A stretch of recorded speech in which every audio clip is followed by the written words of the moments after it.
Muy buenos días, nos encontramos con José Luis Naval, periodista y pintor poblano, exdirigente del Partido Comunista en Puebla, partícipe de la Reforma Universitaria de la UAP, y nos encontramos en su galería en el barrio fundador de Puebla de Santiago, Galería del Carril. Es la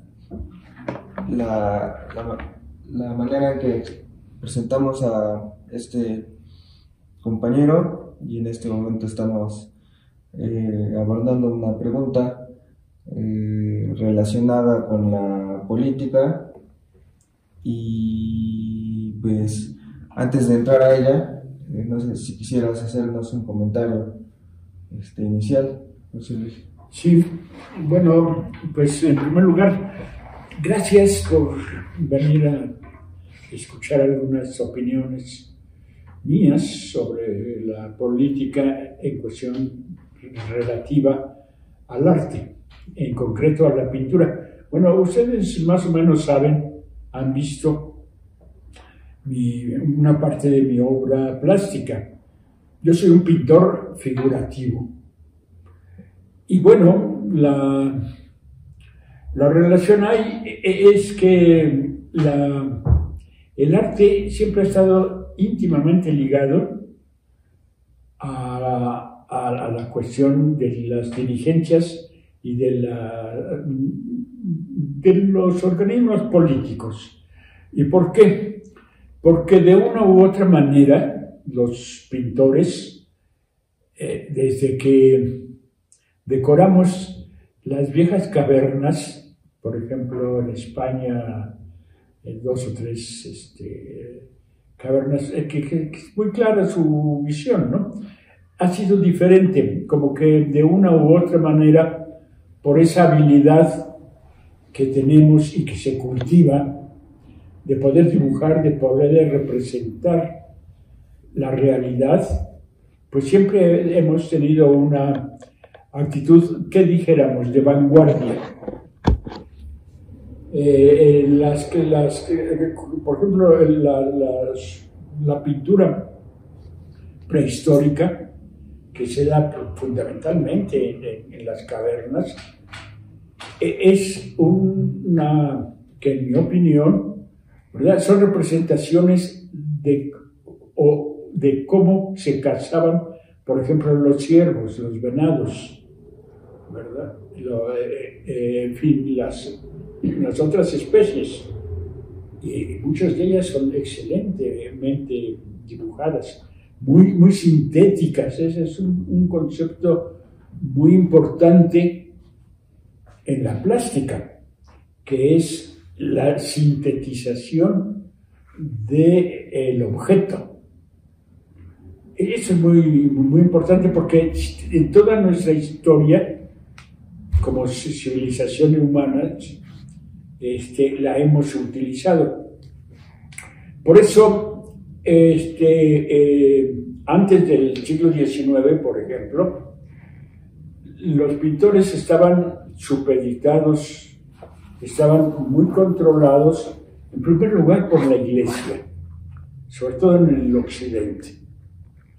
¿Por qué? Porque eran los que podían representar a las deidades, sobre todo el cristianismo. Ustedes de una u otra forma han visto y saben de la pintura y de las formas de expresiones de la cristiandad de Oriente, de los iconos y toda esta situación que se da en el oriente de lo que es Europa.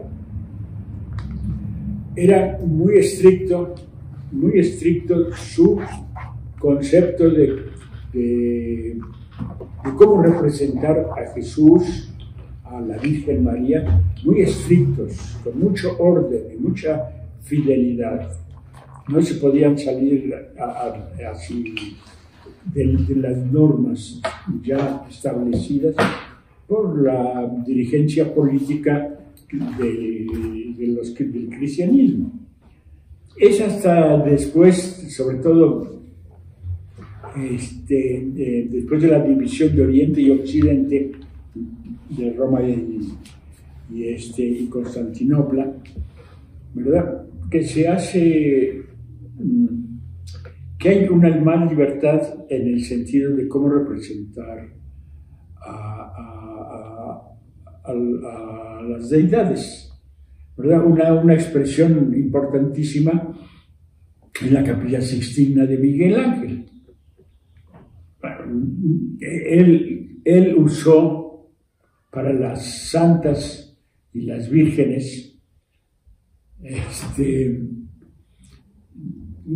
a las campesinas, sus coterráneas, sus mujeres que vivían en su época. Antes no era posible hacer eso con María, por ejemplo.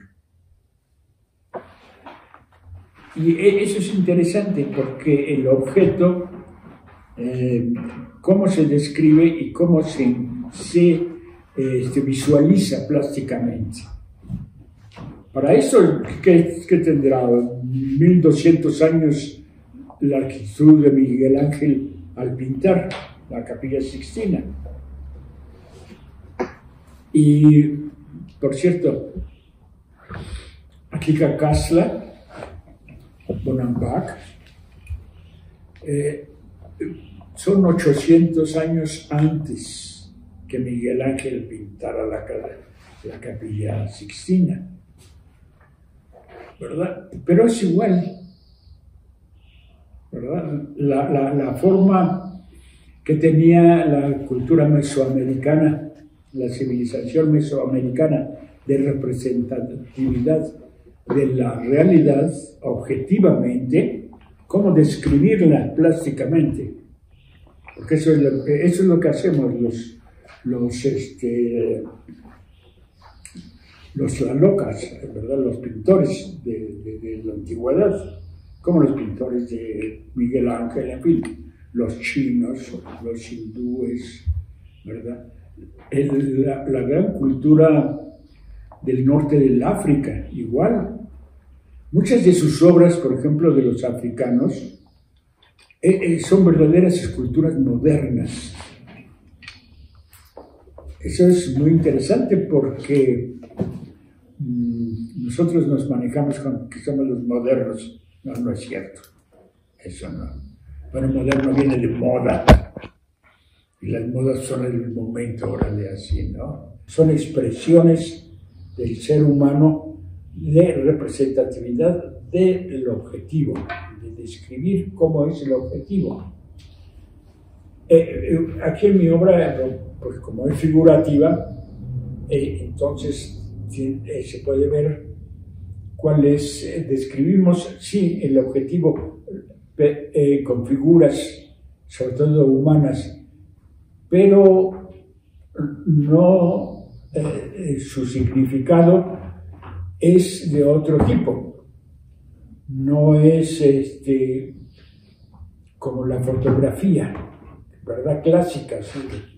De cómo se representan las cosas, cómo son, ¿no? Sino es una interpretación.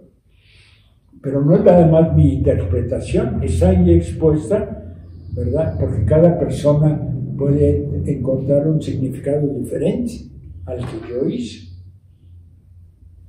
Eso es también importante, los significados.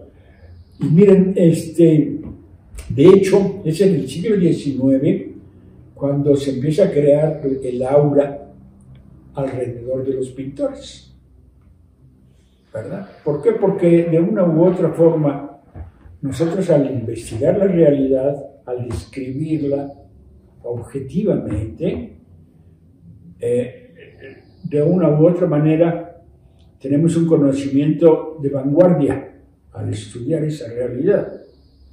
Y generalmente, de una u otra forma, nuestra representaciones que hacemos objetivas de esa realidad, es una forma de cambiar la sociedad. Y eso se da y se dio siempre, ¿no? Por ejemplo, cuando hablamos de la pintura rupestre, la pintura prehistórica, ¿verdad? Decimos, bueno, es una forma de enseñar a cazar un ciervo o tal pieza, tal animal, ¿no? Pero también hablamos del cristianismo y es exactamente igual, ¿verdad? Dios es así, son sus milagros, esta es su vida, ¿verdad? En fin, todo eso. Pero los prehispánicos eran iguales. Aquí en Cacaxtla, por ejemplo, podemos ver un pájaro azul que es un hombre, una deidad. Y ellos representaban, bueno, el Tlatoani no, el Tlacuilo, porque el Tlatoani era el jefe político, dijéramos. Pero muchos de esos jefes políticos eran también tlacuilos, porque todos los códices son libros pintados a mano. Es la historia de la civilización mesoamericana. Entonces ellos eran los que decían, bueno, esta deidad de Tlaloc, por ejemplo, debe de representarse así, ¿verdad? Estos son sus atributos, llamémosles así, porque como si fuese una representación cristiana, ¿verdad? Estos son sus atributos y se representan así, ¿verdad? Quetzalcóatl igual, ¿no? Es una serpiente emplumada por esto, tal. Ahora, por supuesto, nosotros no sabemos nada de eso. No podemos leer en los códices, cuesta mucho trabajo, solamente los especialistas leen lo que quiere decir cada códice, ¿verdad? Los tlacuilos de esa época eran los que sabían, ¿verdad? ¿Por qué? Porque eran la vanguardia, y era la vanguardia política. Y ellos, por ejemplo, escogían a un adolescente, ¿verdad? Con determinadas características, tanto de vida como físicas, decían, bueno, tú vas a representar a esa deidad prehispánica. Y la vestían como estaba, como ellos tenían el concepto de la deidad, y le daban por un año toda la actitud y toda la actividad hacia él como si fuese real. O sea, una transformación. Y claro, quienes decían plásticamente cómo había que hacer las cosas, pues los tlacuilos, ¿verdad? Los pintores. Y bueno, eso era muy interesante, muy interesante, porque a un ser humano real, ¿verdad?, le daban esa atención como si de veras existiera, ¿no? Como si la deidad hubiera bajado, ¿verdad?, y a vivir un año con sus feligreses. Es un concepto muy interesante. Bueno, en eso estaban los compañeros tlacuilos, ¿no?, los pintores de la época. Las crónicas, por ejemplo, de Bernal Díaz del Castillo y otros posteriores hablan, y los descubrimientos arqueológicos, además, como Cacaxtla, ¿verdad?, o Bonampak igual, hablan de que las ciudades y los templos tenían colores, ¿verdad? Se perdió. No sabemos qué tipo pues sí, por ejemplo, en Cacaxtla está el templo rojo, ¿verdad? Porque es obvio que sus muros del templo, donde están todas las figuras representadas, ¿verdad?, es rojo. Entonces, pero bueno, el rojo debe de haber tenido una representación figurativa de una realidad cosmogónica, ¿verdad? Pero eso se perdió, no sabemos. Pero lo hacían, o sea, la representatividad de la realidad objetivamente lo hacían, ¿no? Y lo hacían así, en forma figurativa. ¿Por qué digo esto? Porque, bueno, en el siglo XIX, ¿verdad?, esta vanguardia se desprende de la sujeción que tenían los pintores, por ejemplo, europeos, antes del siglo XIX, que estaban supeditados totalmente a la monarquía, al monarca en curso o en el lugar donde vivían. Eran artesanos extraordinariamente buenos, de una gran altura, como los orfebres de su época. Todas las joyas europeas que podemos ver en oro, en plata, que les engarzaban perlas, diamantes, las piedras preciosas, ¿verdad? Es un trabajo de una alta calidad, igual que las pinturas. Los retratos de los reyes y las reinas y de las concubinas, en fin, todas ellas, y de los príncipes y demás, era hecho por pintores también, igual altamente calificados, ¿no?, que podían expresar la realidad del poder, además, porque era el poder monárquico. Bueno, se desprenden en el siglo XIX y se forman una vanguardia que plantea cambios radicales de la pintura, ¿verdad? Se plantea que se necesita una libertad. Por eso nace un grupo de fauvistas. Fauvistas que significa que son bestias, pues.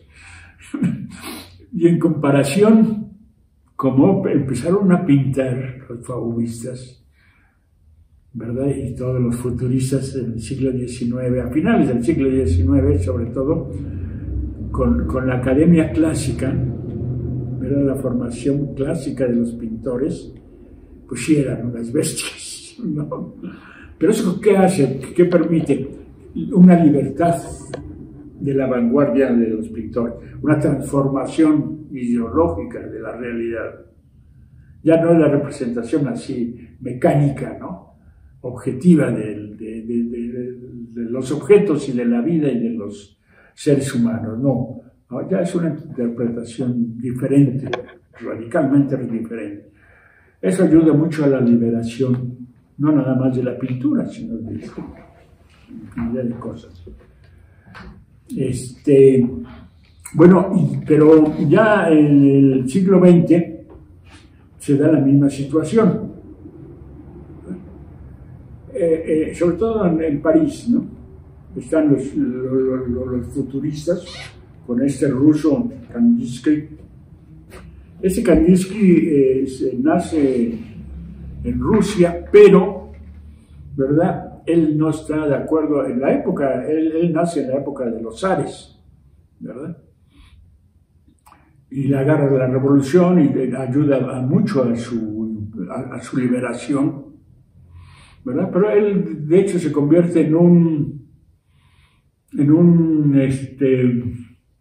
nómada de la pintura, ¿verdad? Vivió en París, vivió casi en toda Europa. Y él representa entonces esa corriente futurista de los fauvistas, ¿verdad? Bueno, pero se empiezan a crear más, ¿no? Así nace, por ejemplo, el modernismo, el constructivismo en la pintura, el cubismo, ¿verdad? En fin, las otras formas, ¿no? Y el abstraccionismo también, las formas abstractas, ¿no? La forma abstracta es la representación geométrica, de hecho, de la objetividad real. Pero si profundizamos, encontramos que la obra abstracta más perfecta es un cuadro en blanco. Ya no hay referencia en la descripción de un objeto, ¿no? Es la abstracción pura.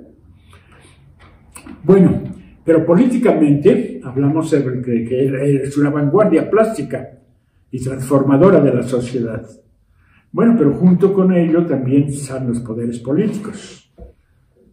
De hecho, el abstraccionismo fue influido y sostenido, dijéramos, apoyado económicamente por el imperialismo norteamericano, fundamentalmente, en contraposición al realismo que se había realizado desde que pintábamos las cavernas hasta la Capilla Sixtina, pasando por Bonampak y Cacasla, ¿no?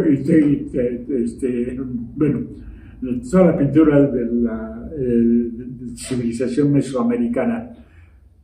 ¿Por qué? Porque surge la vanguardia de los pintores mexicanos, ¿verdad? Que es en ese momento, a principios del siglo XX, es Orozco, Diego Rivera, en fin, ¿no? Ellos son los que plantean, pero sobre todo Diego Rivera toma una actitud de no nada más plásticamente desarrollar una actividad, bueno, describir la realidad en ese momento. Y en ese momento la actividad más importante políticamente hablando era la clase obrera y los campesinos. Por eso el Palacio Nacional está ahí, la historia, ¿no? Nuestra. ¿Por qué? Porque está planteando la contradicción especial que se produjo en el continente americano cuando llegan los conquistadores. Son dos realidades que chocan, ¿no? El concepto imperialista,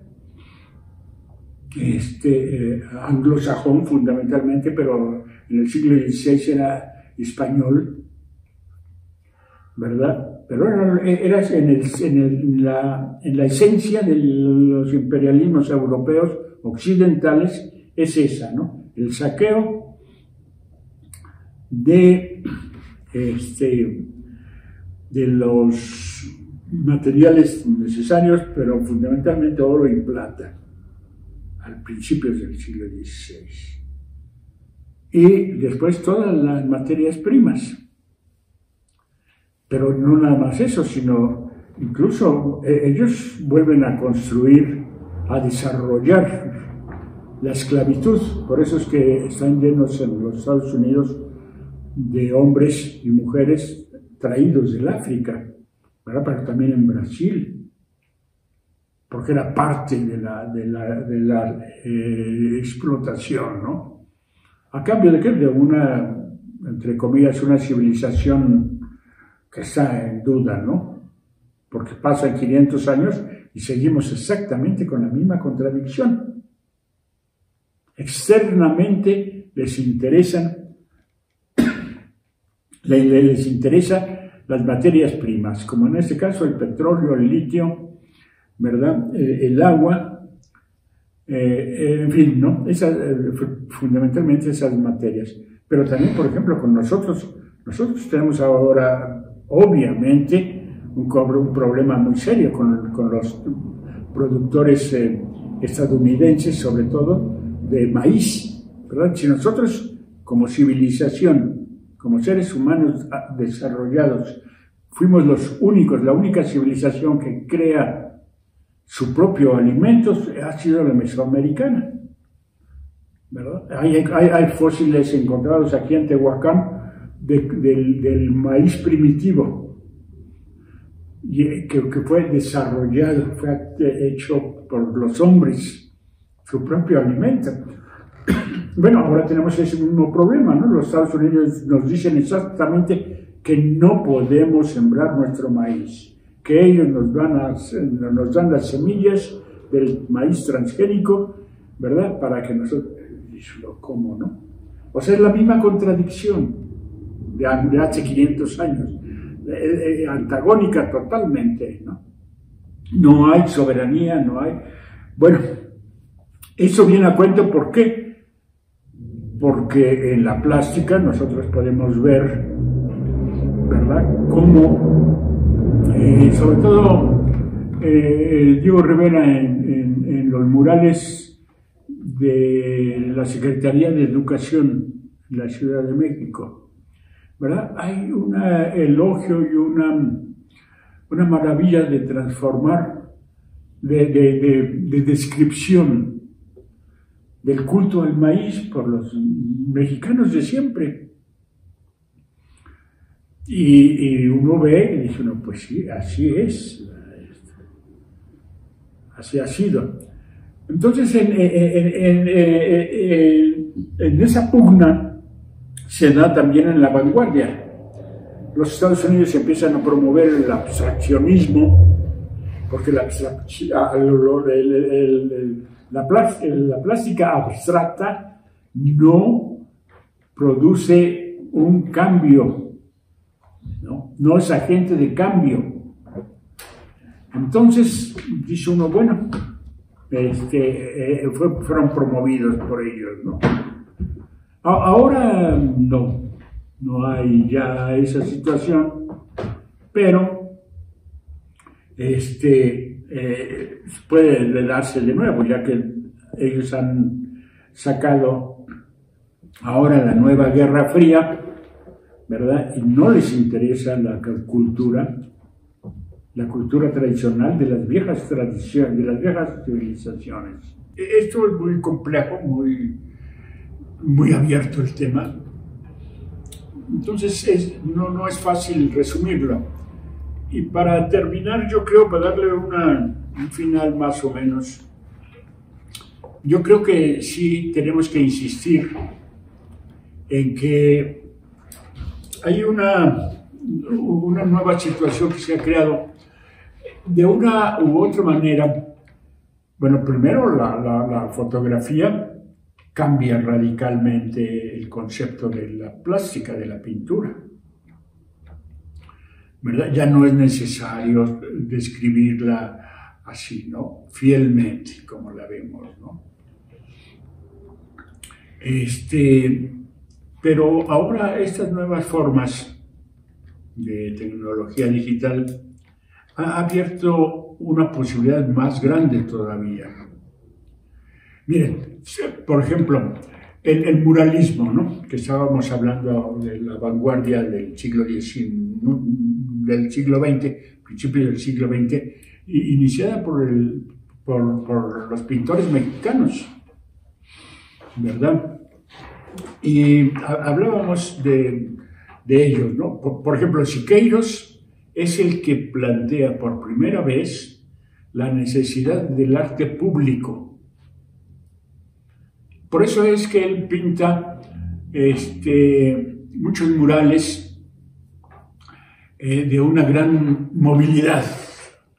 Parece una contradicción que la plástica, que es estática, que siempre fue un producto, bueno, no, hasta el siglo XIX, ¿verdad? Fue un producto de los museos, pero los museos eran sostenidos por las monarquías, ¿verdad? Ahí iban juntando todas las obras de arte, de tejidos, de bordados, de fin, toda una serie de cosas, sus joyas, las coronas, todo, ¿verdad? Y las pinturas que les hacían los pintores. Uno de los últimos pintores hacía adscritos a Goya, a Goya, a la monarquía, fue Goya, ¿verdad? Y bueno, lo que pasa con el siglo XIX, que empiezan a pintar otros pintores con cuestiones de género, ya con la burguesía en el poder en Europa. Por eso es que una gran cantidad de pintores pueden subsistir, porque ya no dependen de las monarquías, ya dependen de la burguesía. y se vuelven pintores de género. Bueno, eso mismo ocurre aquí en América, ¿verdad? No solamente los grandes muralistas, ¿verdad? Bueno, sí, Tamayo fue un gran muralista también. Tamayo, Siqueiros, Orozco, Rivera, en fin, son los principales, ¿no? Son los que pintan los murales, ¿verdad? Pero sobre todo, Siqueiros tiene un concepto muy claro y muy preciso de la pintura pública. Sacarla, no solamente como lo sacaron los pintores del siglo XIX de los museos, y lo metieron a las galerías, sino a las calles, ¿verdad? Y él plantea que, bueno, pues siempre ha sido, por lo menos en México, hasta la llegada de los españoles, era un arte público. Pero también los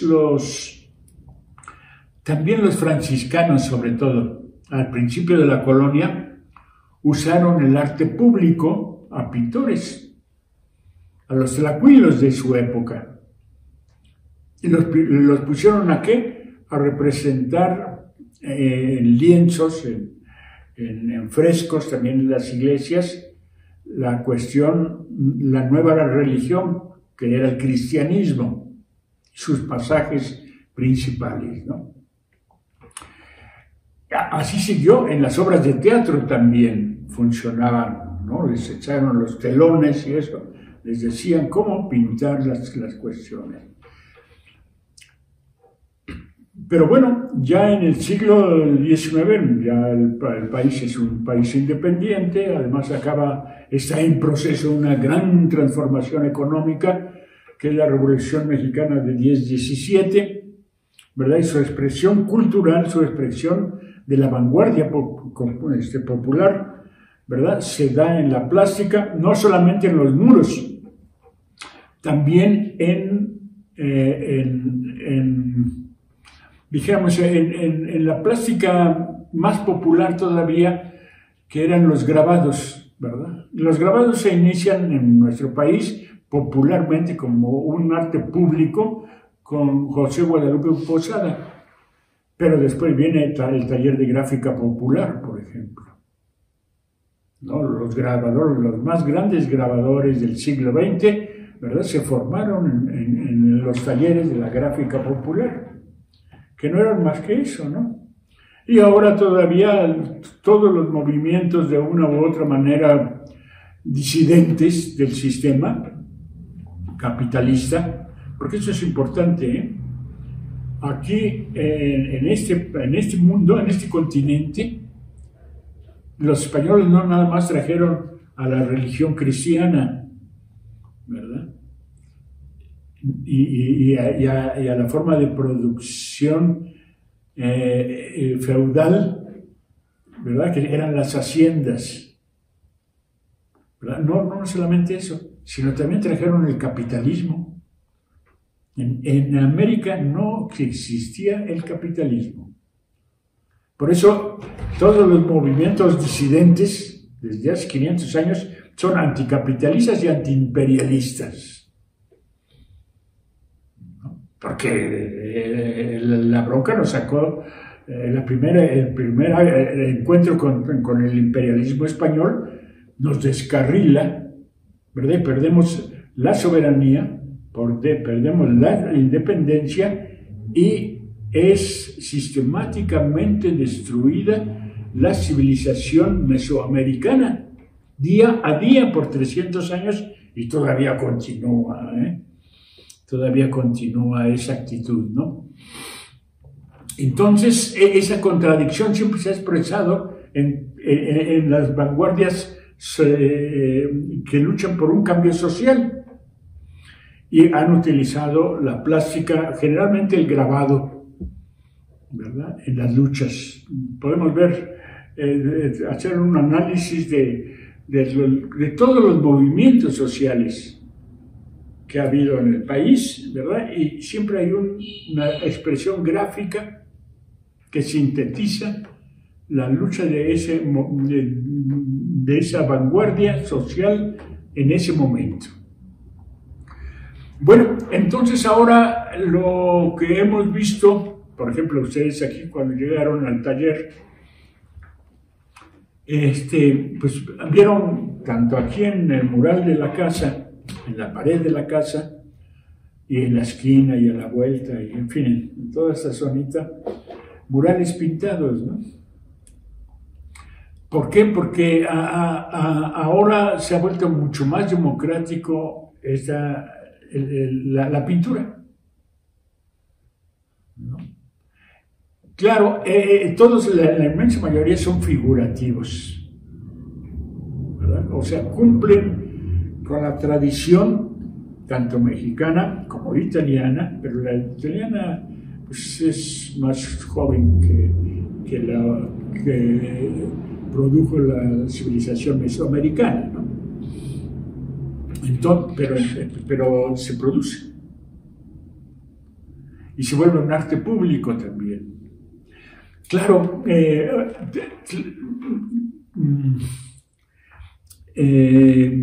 Siqueiros, ¿verdad? Cuando habla de arte público, no solamente habla eso de salir la obra a las calles, ¿verdad?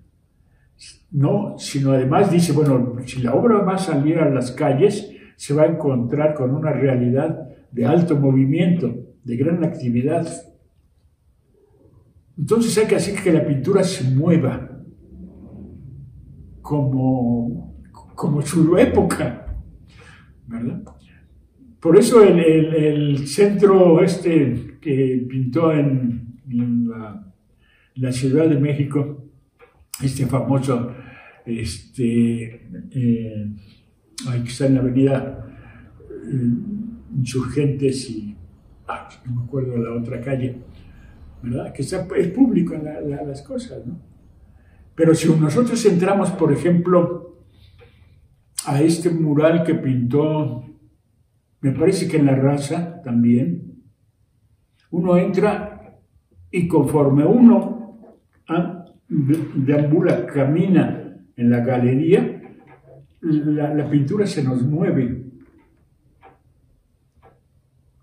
Es fabulosa esa aportación de Siqueiros, ¿no? Con esto yo creo que podríamos terminar nuestra plática sobre la plástica, ¿verdad? Y diciendo, bueno, la pintura siempre ha acompañado a los seres humanos y siempre ha sido una expresión